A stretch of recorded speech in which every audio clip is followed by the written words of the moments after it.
कभी कभी कुछ जीतने के लिए कुछ हारना भी पड़ता है और हार कर जीतने वाले को बाजीगर कहते हैं। वैसे तो ये डायलॉग बड़ा फिल्मी है, लेकिन तमिलनाडु की राजनीति पर बहुत फिट बैठता है। नमस्कार, उदय इंडिया में स्वागत है आपका। मैं हूं अंशुमान आनंद। भारतीय जनता पार्टी ने इस बार दक्षिण के राज्यों पर बहुत ज़्यादा फोकस किया था।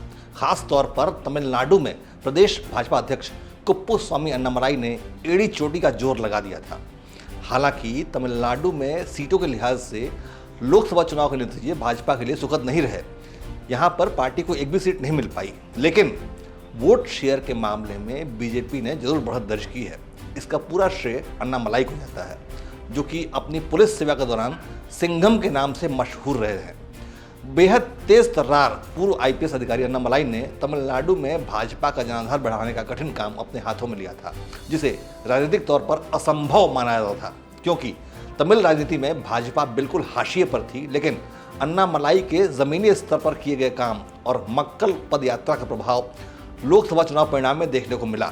तमिलनाडु में भाजपा का वोट शेयर 11.24% तक पहुंच गया, जो कि पिछले चुनाव में सिर्फ 3.6% था। यानी तमिलनाडु में भाजपा के वोट शेयर में 3 गुने से भी ज्यादा की बढ़ोतरी हुई। ये भाजपा के बढ़ते हुए जनाधार का प्रतीक है, जिसका फायदा भारतीय जनता पार्टी को आगे चलकर हो सकता है।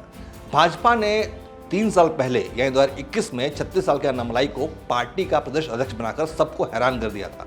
वो राज्य में भाजपा का जनाधार बढ़ाने के लिए अथक प्रयास करते रहे। अन्नामलाई ने तमिलनाडु में भाजपा का जनाधार बढ़ाने के लिए 7 महीने तक पदयात्रा की और इस दौरान राज्य के 39 संसदीय क्षेत्रों तथा 234 विधानसभा क्षेत्रों में 1770 किलोमीटर की दूरी तय की। इस यात्रा को एन मक्कल यानी मेरी भूमि मेरे लोग नाम दिया गया। अन्नामलाई तमिलनाडु में जमीनी स्तर पर काम करते रहे। वो एक रणनीतिक तहत उन्होंने काम किया। ये शुरुआत से ही भाजपा की नीति रही है, जो बूथ लेवल तक लोगों को जोड़ते रही है। अन्नामलाई स्वयं को उंगल वेट्टू और उंगल थम्बी यानी आपका बेटा और आपका छोटा भाई कहते रहे हैं, ताकि लोग उनसे जुड़ाव महसूस कर सकें, और उनकी ये रणनीति काम भी आई। भाजपा के वोट शेयर में 3 से 11% की बढ़ोतरी इसी प्रयास का परिणाम है। साल 2019 में तमिलनाडु के 15,52,924 वोटर भाजपा के साथ थे, लेकिन अब 33 लाख तमिल लोग भाजपा के साथ हैं। यही वजह है कि भाजपा का शीर्ष नेतृत्व अन्नामलाई के काम से बेहद खुश है। भले ही उनकी कोशिशें सीटों में तब्दील नहीं हुई हैं, लेकिन भाजपा नेतृत्व ने संकेत दिया है कि तमिलनाडु में पार्टी के प्रचार प्रसार का काम अन्नामलाई पहले की तरह ही करते रहेंगे। दरअसल अन्नामलाई एक सोची समझी रणनीति के तहत काम कर रहे हैं। वो एम करुणानिधि और जे जयललिता जैसे दिग्गज नेताओं के खिलाफ कुछ भी नहीं कहते, क्योंकि इन दिवंगत राजनेताओं की तमिलनाडु में काफ़ी इज्जत है। लेकिन उन्हीं की पार्टियों के मौजूदा नेताओं को वो अक्सर निशाने पर रखते हैं। एम करुणानिधि के पोते उदयनिधि स्टालिन पर अन्नामलाई ने जमकर हमला किया, जब उन्होंने सनातन धर्म पर विवादित टिप्पणी की थी।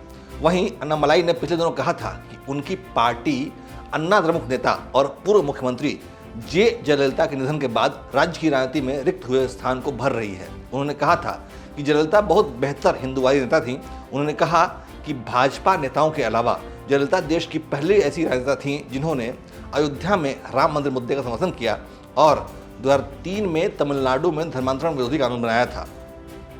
अन्नामलाई पुलिस सेवा में विभिन्न पदों पर रहे हैं और उन्होंने आम जनता और पुलिस के बीच संपर्क को आसान बनाने के लिए कई कदम उठाए थे, जिससे वो एक बेहद लोकप्रिय अधिकारी बन गए। और हालत ये हो गई थी कि साल 2016 और 2018 में कर्नाटक के उडुपी और चिकमंगलुरु जिलों में लोगों ने पुलिस मुख्यालय के बाहर प्रदर्शन भी किया था, क्योंकि उनके क्षेत्र से अन्नामलाई का ट्रांसफर कर दिया गया था।